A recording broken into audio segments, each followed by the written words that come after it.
শিক্ষক আছেন তারা দলীয় এজেন্ডা বাস্তবায়নের জন্য শুধুমাত্র কাজ করে। সবাই এসে ভোট দেন, আপনার ভোট যাতে কেউ না দিতে পারে। অনেক ছাত্রনেতা আছে যে সে চায় না তার দলের লোক জিতুক, তারা তো পাওয়ার পলিটিক্স, পাসের পলিটিক্সের বাইরে কোনো পলিটিক্স বুঝে না। আচরণবিধি লঙ্ঘন হয়েছে এবং যারা ভোটার তারা এটাকে ইতিবাচকভাবে দেখছেন না। আমি শুরু থেকে প্রায় 10 দিন ধরে কথা বলে আসছি যে সব কিছু ঠিক আছে, ভিতরে কিছু একটা কেমন জানি প্রবলেমেটিক মনে হচ্ছে। কারণ ধরেন যে অনেক ছাত্রনেতা আছে যে সে চায় না তার দলের লোক জিতুক, এটাও এরকম আছে। তার কারণটা হচ্ছে যে তাদের অনেক বেশি বিভাজন, অনেক বেশি গ্রুপিং। তারা আমাদেরকে জানাতো যে এরকম একটা জিনিস হইতে পারে ইলেকশন ইঞ্জিনিয়ারিং, এবং আজকে যদি সেটা হয়ে থাকে সেটা খুবই দুঃখজনক। ঢাকা বিশ্ববিদ্যালয়ের ইতিহাসে সেটা কলঙ্ক হয়ে থাকলো। এবং আমি জানি না এখানে কারা এটা করেছে, আমি তো খবর নিব এখনই। তবে আমরা যে আশঙ্কাটা করছি, এখানে যাদের মধ্যে বিভাজন আছে তারা তো ভোট পাবে না ক্যাম্পাসে, কারণ তারা তো পাওয়ার পলিটিক্স, পাসের পলিটিক্সের বাইরে কোনো পলিটিক্স বুঝে না। তো তারা এই ধরনের কাজ করার আশঙ্কা আমরা করছি। আচরণবিধি লঙ্ঘন হয়েছে এবং যারা ভোটার তারা এটাকে ইতিবাচকভাবে দেখছেন না। আমার কিন্তু আমি যে আশঙ্কাটা করছিলাম আমি মাত্র শুনতে পেয়েছি।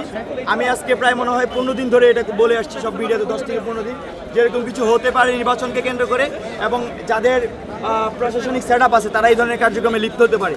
যদি এরকম কিছু হয়ে থাকে এটা খুবই আশঙ্কাজনক। আজকের যে নির্বাচনী আমেজ সেটাকে যদি আমি জানি না এই জিনিসটা অনেক বেশি প্রভাব ফেলবে আমি মনে করছি। এখানে আপনাদের কাদের ব্যালট পূরণ করা ছিল আপনি যদি একটু জানাতেন। আমি এখনো আশঙ্কা করছি, আমি তো বারবার বলছি যে শেষ পর্যন্ত বাইরে যে সুষ্ঠু পরিবেশ আছে, ভিতরে যদি এই সুষ্ঠু পরিবেশ না থাকে তাহলে এই নির্বাচন গ্রহণযোগ্যতা পাবে না। এখানে আমরা খবর নিচ্ছি, কথা বলছি, এই আশঙ্কা আমি নির্বাচন কমিশনারকে একাধিকবার জানিয়েছি। আমাদের বিশ্ববিদ্যালয় প্রশাসন বিজি স্যারকে যে অবগত করেছি, স্যার আমরা নানা মাধ্যমে শুনতে পাচ্ছি এখানকার কর্মচারী, কর্মকর্তা এবং এই যে দলীয় শিক্ষক যে ধরনের কাজকর্ম করাতে পারে, যারা পোলিং এজেন্ট আছেন ওনাদের সাথে ব্যক্তিগতভাবে অনেকের সাথে কথা বলেছি। যে ধরনের কিছু না হয় আমরা একটি নিরপেক্ষ ইলেকশন চাই, কিন্তু ইতিমধ্যে যদি এটা ঘটে থাকে এটা খুবই আশঙ্কাজনক। ঢাকা বিশ্ববিদ্যালয়ের শিক্ষার্থীরা এটাকে প্রতিহত করবে। এই ধরনের যদি অন্য কোথাও হয়ে থাকে সব জায়গায় খবর লাগাচ্ছি যে এরকম কী হচ্ছে।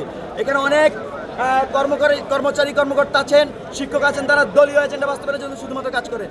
ঢাকা বিশ্ববিদ্যালয়ের শিক্ষার্থী যারা দেখছেন তাদেরকে আহ্বান করব, আপনারা আজকে ব্যালট বিপ্লব ঘটান, সবাই এসে ভোট দেন, আপনার ভোট যাতে কেউ না দিতে পারে। এইখানে আমরা দেখেছি আওয়ামী লীগ, শেখ হাসিনা বাংলাদেশের মানুষকে দীর্ঘ 15 বছর ভোটের থেকে দূরে রেখেছে। নতুন করে কেউ যদি ডাকসুতে ইলেকশন ইঞ্জিনিয়ারিং করে তাদের ঢাকা বিশ্ববিদ্যালয়ের শিক্ষার্থীরা দেখে নেবে।